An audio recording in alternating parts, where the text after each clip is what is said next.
এখন বাজে, তোমাদেরকে তো দেখালাম, আর 3 মিনিট বাকি আছে 12টা বাজতে। আর 12টা বাজার পরই হচ্ছে আমার বার্থডে, মানে 31শে জানুয়ারি, আমার জীবনে একটা স্পেশাল ডে। তার জন্য আমি এত রাতের পর্যন্ত জেগে আছি। আমি দেখতে চাইছি আমাকে ফার্স্ট উইশটা কে করে। কে করে বলতে আমার ফ্রেন্ডরাই করবে, আমি তো জানি। দেখি তার ভেতরেও কে করে। মনে হচ্ছে আজকে 12টা বাজতে খুব লেট করছে, অন্যদিন খুব তাড়াতাড়ি বেজে যায়। আমি আর ধৈর্যই রাখতে পারছি না। আর 1 মিনিট বাকি, মানে 11টা 59 বাজে, 12টা বেজে গিয়েছে। এবার একটুখানি ওয়েট করব।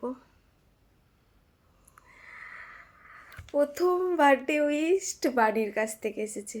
আমি এটা কিভাবে দেখাবো? স্ক্রিনশট দিয়ে দেবো। হ্যাপি বার্থডে সোনা, many many happy returns of the day. আমি রিপ্লাইটা দিয়ে দিই। Thank you. আমার দিদির গলা বসে গেছে, হ্যাপি বার্থডে বলছে। আর যারা উইশ করেছে, তো আমি রিপ্লাইগুলো দিয়ে নিই।